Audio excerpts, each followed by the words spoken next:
দর্শক, আজ আমরা ঘুরে ঘুরে দেখব সুনামগঞ্জ জেলার বিশম্বরপুর হাট। হাওর অঞ্চলের প্রাণকেন্দ্র এই হাট, যেখানে গ্রামের মানুষের জীবনধারা, ব্যবসা বাণিজ্য এবং সংস্কৃতি একই সঙ্গে মিশে আছে। হাটের শুরুতেতে আমরা দেখব এখানে প্রচুর পরিমাণে ভিড় এবং বিভিন্ন প্রকারের পণ্য সামগ্রী নিয়ে মানুষজন এসেছেন এই হাটে, কেউ কেনার জন্য, কেউ বা বিক্রি করার জন্য। যেখানে রাস্তার দুধারে জীবন্ত এবং প্রাণচাঞ্চল্য লক্ষ্য করা যায়। হাওরের বাতাসে দেখা যায় বিস্তীর্ণ হাওরের জলময় পরিবেশ। হাওরের পানি উঁচু থেকে নেমে নিচে এসেছে। এখন শুকনো মৌসুম, হাওরের পানি উঁচু থেকে নেমে নিচুতে চলে গেছে। কিন্তু শীতল বাতাস, নরম মাটি আর সবুজ গাছপালা যেন এক প্রাকৃতিক ছায়া তৈরি করেছে। পাখির কাকলি, মাছ ধরা নৌকায় এবং হাওরের ছোট ছোট দ্বীপগুলোর দৃশ্য অসাধারণ। আমরা এখন হাটের মধ্যে প্রবেশ করব। প্রথমে চোখে পড়বে বাঁশহাটা। গ্রামের মানুষেরা বাঁশের তৈরি বিভিন্ন সরঞ্জাম এবং ঘর নির্মাণে ব্যস্ত। হাটের রাস্তা ব্যস্ত, মানুষের চা, সবজি, মাছ, পাখি এবং দৈনন্দিন জিনিসপত্র কেনাবেচা চলছে। ফুটপাতের দোকানগুলোতে আলাদা রঙে সাজানো। এখানে পাওয়া যায় টাটকা তাজা শাকসবজি, হাওরের মাছ, শুকনো মাছ এবং মাছ মারার সরঞ্জাম আদি। গ্রামের তৈরি শাড়ি, লুঙ্গি, গামছা, হস্তশিল্প এবং বাঁশের জিনিসপত্র। ছোট ছোট খাবারের দোকান, চা স্টল এবং স্থানীয় মিষ্টির দোকান। দোকানদারদের ক্রমাগত ক্রেতাদের সঙ্গে মিশে থাকা চিৎকার, হাসি, হাটের প্রাণচাঞ্চল্য পুরো দৃশ্যকে জীবন্ত করে তোলে। হাটের কেন্দ্রস্থলে আছে বড় একটি চত্বর, যেখানে বিভিন্ন ধরনের বাহারি পণ্য সাজানো আছে সারি সারি। এখানে হাটের মূল প্রাণবন্ততা দেখা যায়। গ্রামীণ হাটে মানুষ আসে পণ্য বিক্রি করতে এবং কেনাকাটা করতে। এই হাটে বাংলাদেশের হাজার বছরের সংস্কৃতির ছোঁয়া পাওয়া যায়। বিশ্বম্বরপুর হাট শুধুমাত্র একটি বাজার নয়, এটি গ্রামীণ মানুষের জীবন এবং জীবিকার কেন্দ্র। আজ আমরা দেখলাম কিভাবে হাওরের পরিবেশে মানুষ পরিশ্রম এবং গ্রামের সৌন্দর্য একত্রিত করে একটি গ্রামীণ হাট গড়ে তুলেছে। হাটের দৃশ্য, মানুষের হাসি, পণ্য এবং হাওরের প্রাকৃতিক সৌন্দর্য আমাদের একসঙ্গে মুগ্ধ করে। হাওরের হাট সম্পর্কে আপনার অভিজ্ঞতা অবশ্যই কমেন্ট করে লিখবেন। ধন্যবাদ, সবাই ভালো থাকবেন।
চালা দিয়ে দেন মালটা।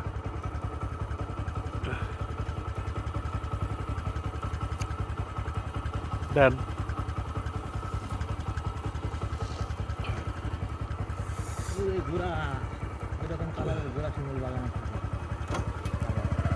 ওই ঘোরা তো ঘুরে বেড়া সব না।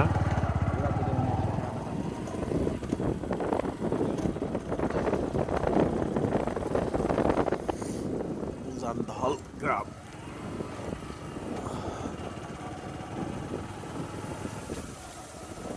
দেখছেন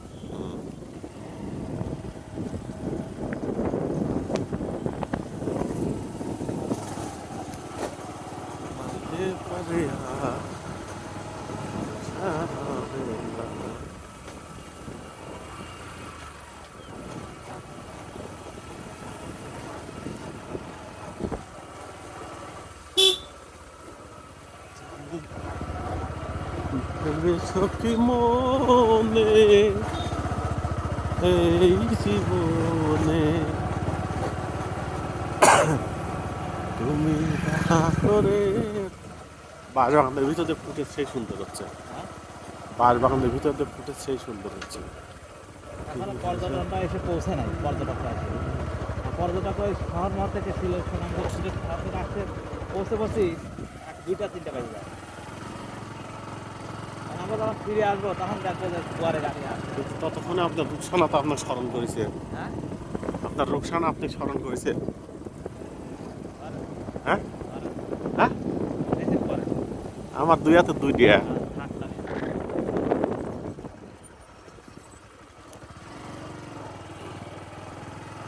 আপনাদের রুকসানা তো স্মরণ হচ্ছে, আমার রুকসানা তো খোঁজ নিচ্ছে না।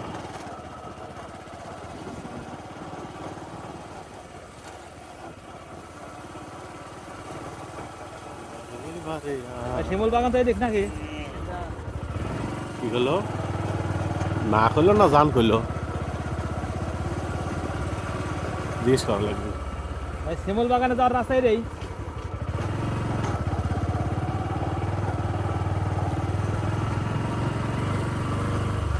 সখী মনে এই জীবনে তুমি যা করে গেলে কেউ জানে না, বারে বারে আর আশা হবে না।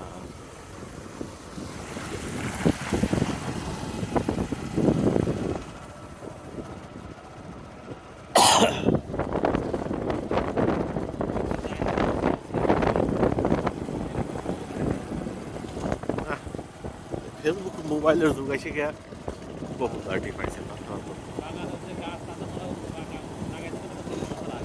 তাহলেও তখন তো প্রশ্নই আসে না। ওই সময় ও তুলোর জন্যই লাগাইছিল মনে হয়। হ্যাঁ বিশাল বড় একটা তুলোর বাগান করবো। তুলো বেশি কোটিপতি।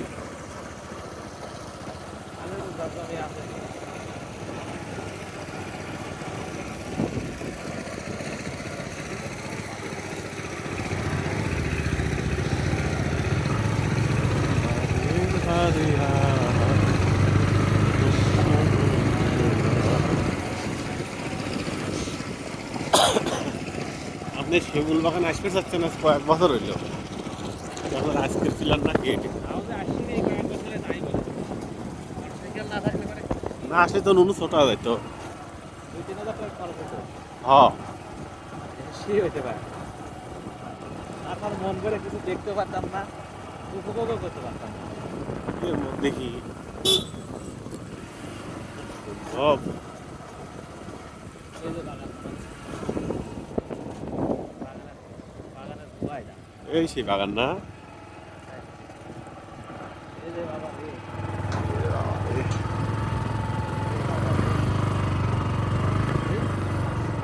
জন্ধল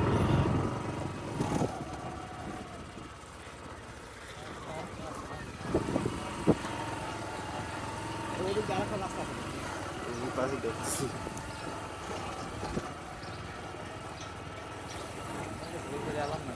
হ্যাঁ ভুল রাস্তায় যাবো, ভালো রাস্তা না রে ভাই, এই রাস্তা তো অন্য জায়গা দিয়ে আসা লাগে।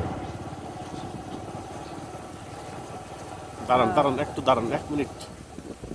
দিয়া পারলি